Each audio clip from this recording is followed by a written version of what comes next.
Good morning. Okay.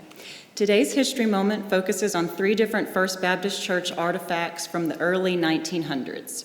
These artifacts include a tablecloth, which is right here, and a bell on this side over here, and a cornerstone. Why do we as a church care about these items? I'm glad you asked. First, the tablecloth.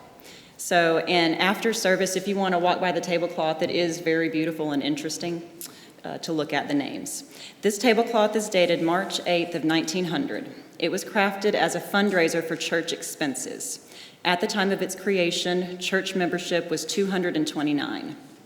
On the tablecloth, 229 names were embroidered in 15 blocks when members gave to the church fund. A person got his or her name embroidered when he or she contributed to the fundraiser. 39 of the embroidered names were church members listed in Faith of Our Fathers, Living Still, which is the Red Book. Included on the cloth are Reverend E.M. Lightfoot, who was the pastor from 1888 to 1901, W.C. Allen, church member who wrote the Annals of Haywood County, and W.F. Willems, who was from Tangchung, China. The tablecloth was made by the Helping Hands Women's Group. This group was organized to assist the Waynesville Baptist Church in raising needed church funds. As time passed, no one was aware of the cloth until it was recognized in a consignment shop in Brevard, North Carolina.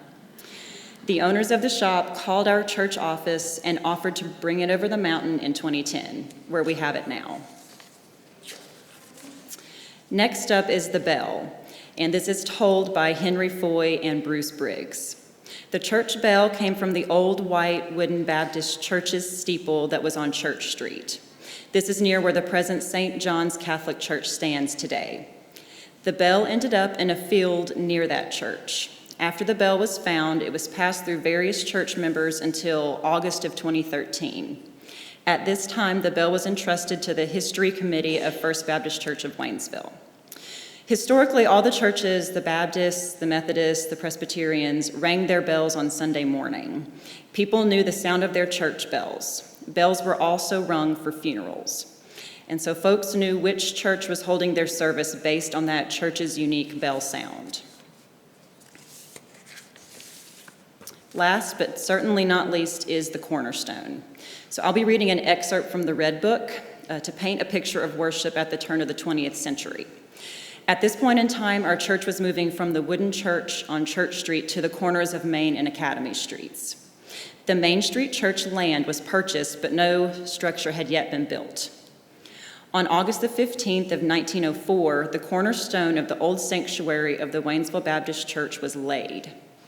For the final service of a revival week, our congregation met on Main Street for a special program and the setting of the cornerstone. Reverend Sanford M. Brown of Kansas City, who had been leading the revival, gave an appropriate oration under the shadows of the locust trees.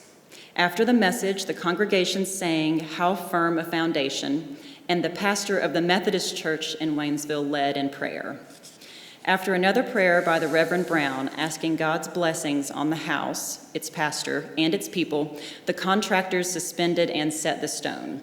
A number of items were placed inside: a copy of the Raleigh Observer for Sunday, August the 14th, in recognition of the power of the press if it is used for good, copies of various Baptist publications, a New Testament, a copy of the Church Covenant and Articles of Faith, a statement concerning the laying of the stone written by Reverend Brown, a list of the deacons and other church leaders, a 25-cent silver coin, a small United States flag, and a number of other small articles.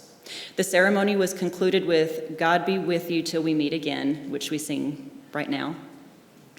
The benediction was delivered by the Reverend Campbell, pastor of the Presbyterian Church in Waynesville. Each of these items tell stories about the path walked by past fellow church members. The Helping Hands tablecloth shows a creative way that church funds were raised. The bell tells a story of a unique congregation of Christians in Waynesville.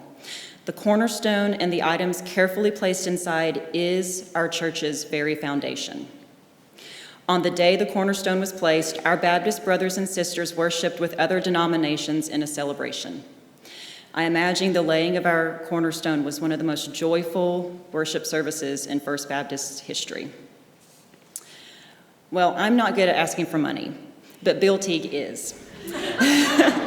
And he has tasked me with petitioning the congregation for money for our bicentennial fund. Prayerfully and faithfully consider giving a contribution to the fund.